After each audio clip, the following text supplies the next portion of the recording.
تیرا کلام رہے گا قائم پہاڑ جب نہ رہے خدایا، تیرے منہ کی ایک بات بھی ٹلے گی نہ چاہے کچھ بھی ہو، تیری مان دیے ہے زندہ سونے سے بھی قیمتی، میرا دل یہ دے گواہی ہے یہ کتاب عظیم، نازل کرے اپنا کلام شکستہ دلوں کو سکون ملے، تاریکی دور ہو میری راہیں روشن کر، دل اپنا کلام کثرت سے اے خدا بدل دے، رہائی دے کثرت سے پھل ملا، کلام رہے گا قائم پہاڑ جب۔ عزیز ناظرین، آپ سب کو ہمارے روزمرہ بائبلی مطالعہ پروگرام میں خوش آمدید۔ ہم نئے عہد نامے کے مطالعے میں دوسرے تسلونیکیوں کے خط کے پہلے باب پر پہنچ چکے ہیں، اور آج ہم اس باب کی 6 آیت سے باب کے آخر تک مطالعہ کریں گے۔ عزیزو، گزشتہ قسط میں ہم نے دنیا میں ایمانداروں کے دکھ اٹھانے کی وجہ کو بیان کیا کیونکہ وہ مسیح کی پیروی کرتے ہیں۔ دنیا نے مسیح کو ستایا، اس لیے وہ مسیح کے پیروکاروں کو بھی ستاتی ہے، اور آج کے پروگرام میں ہم ستائے جانے کے بارے میں بات چیت جاری رکھیں گے۔ خداوند ان دشمنوں سے بدلہ لینے کو آئے گا جو ایمانداروں کو ہراساں کرتے اور ستاتے ہیں۔ پروگرام کے آغاز میں خدا کے خادمین کا اسٹوڈیوز میں خیر مقدم کروں گا، بھائی ایلیا عیسیٰ اور بھائی اسحاق ایلیا کا۔ آپ دونوں کو خوش آمدید۔ شکریہ بھائی۔ اور اسٹوڈیو میں آئے دیگر مہمانوں کو بھی خوش آمدید۔ ہم ایک چھوٹے سے وقفے کے بعد دوسرے تسلونیکیوں کے پہلے باب کے مطالعے کا آغاز کریں گے۔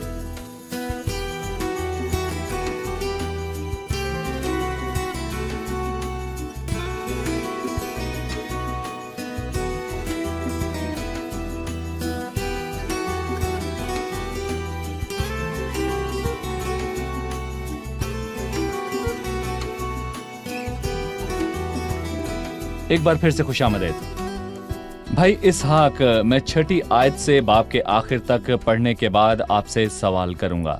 دوسرا تسلونیکیوں پہلا باب اور میں 6 آیت سے پڑھوں گا، کیونکہ خدا کے نزدیک یہ انصاف ہے کہ بدلے میں تم پر مصیبت لانے والوں کو مصیبت اور تم مصیبت اٹھانے والوں کو ہمارے ساتھ آرام دے، جب خداوند یسوع اپنے قوی فرشتوں کے ساتھ بھڑکتی ہوئی آگ میں سے آسمان سے ظاہر ہوگا، اور جو خدا کو نہیں پہچانتے اور ہمارے خداوند یسوع مسیح کی خوشخبری کو نہیں مانتے ان سے بدلہ لیا جائے گا۔ وہ خداوند کے چہرے اور اس کی قدرت کے جلال سے دور ہو کر ابدی ہلاکت کی سزا پائیں گے۔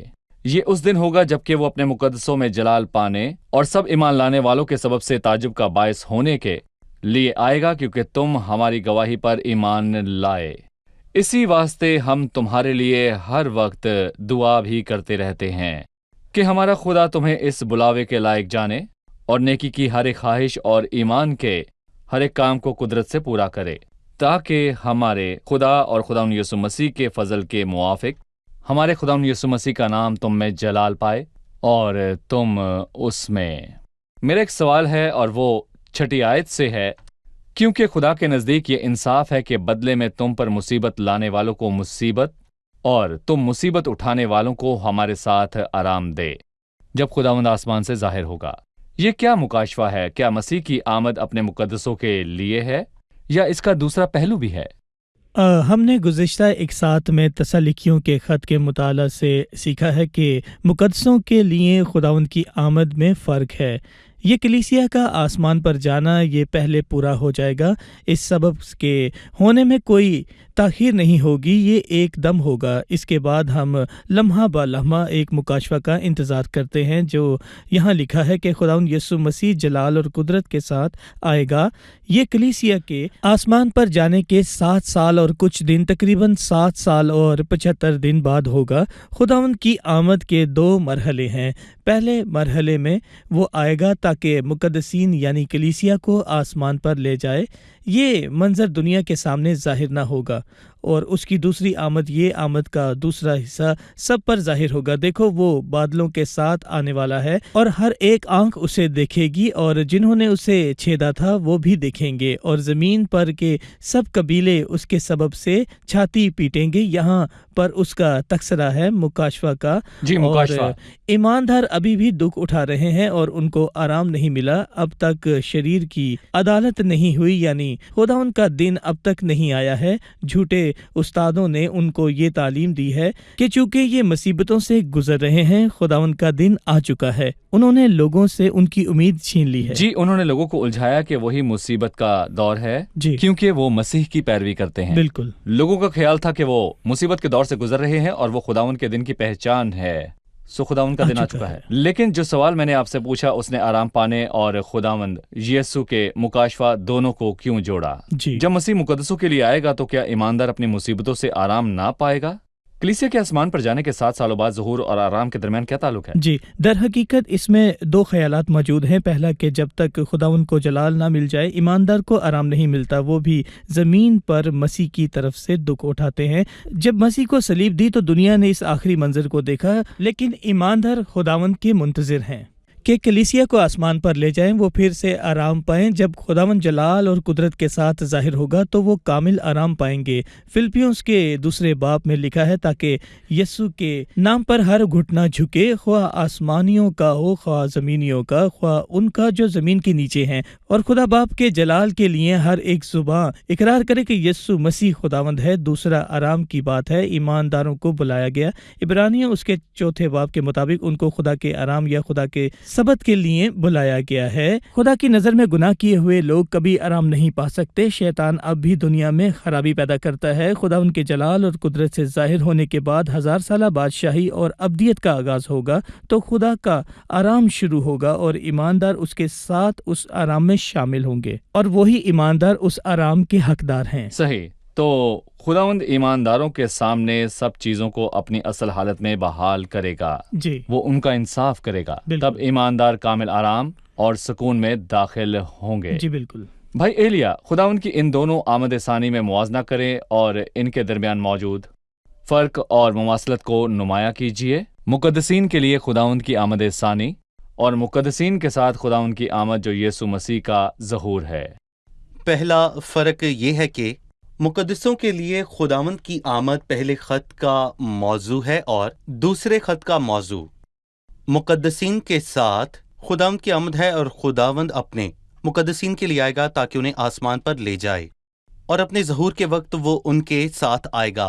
اور ہم یہ عکس کر سکتے ہیں کہ مقدسین کے لیے خدا کی آمد ایک بھید ہے۔ پہلے کرنتھیوں کے 15 باب میں رسول نے کہا، دیکھو میں تم سے بھید کی بات کہتا ہوں، یعنی پرانے عہد نامے کے ایماندار اس بھید کو نہیں جانتے تھے، اور پرانے عہد نامے کی 39 کتابوں میں سے کسی ایک میں بھی اس کا ذکر نہیں کیا گیا کہ کلیسیا آسمان پر جائے گی۔ کلیسیا مکمل طور پر خدا میں کہوں گا ایک بھید ہے، پر پرانے عہد نامے میں خدا کے دن کے ظہور کی بات ہوئی، اور پرانا عہد نامہ خداوند کی آمد کی پیشن گوئیوں سے بھرا ہوا ہے، ظہور سے۔ جی ہاں بالکل۔ جب خداوند ایمانداروں کو لینے آئے گا اور ہم ان کے ساتھ بادلوں میں اٹھائے جائیں گے تاکہ ہوا میں اس کا استقبال کریں، اور ہم نے پچھلی قسط میں پہلے تھسلنیکیوں کے 4 باب میں اس بات کے بارے میں واضح طور پر دیکھا اور سیکھا تھا۔ سب ایماندار اٹھائے جائیں گے اور خداوند آسمان سے اترے گا اور ہم استقبال کریں گے، اور زکریا 14 میں لکھا ہے، جب خداوند کا ظہور ہوگا وہ کوہ زیتون پر کھڑا ہوگا۔ کوہ زیتون وہ جگہ جہاں پر اس کو مصلوب کیا گیا۔ مقدسین کے لیے مسیح کی آمد ثانی کے بعد بائبل میں لکھا ہے، مسیح کا دن آئے گا، اس دن ایماندار مسیح کے تخت کے سامنے حاضر ہوں گے اور اپنا اجر پائیں گے۔ خداوند کے ظہور، اور میں کہوں گا کہ اس کے مکاشفہ سے پہلے زمین کے سب سے برے اور مشکل ترین دن ہوں گے، اور متی 24 میں کہوں گا کہ خداوند نے واضح طور پر ان 7 سالوں کے بارے میں بتایا۔ ایسی بڑی مصیبت ہوگی کہ دنیا کے شروع سے نہ اب تک ہوئی اور نہ کبھی ہوگی۔ اس وضاحت کا شکریہ، خداوند آپ کو برکت دے۔ ابھی ہم ایک وقفہ لیں گے اور اس کے بعد مطالعے کا آغاز کریں گے۔ ناظرین، ملتے ہیں ایک چھوٹے سے وقفے کے بعد۔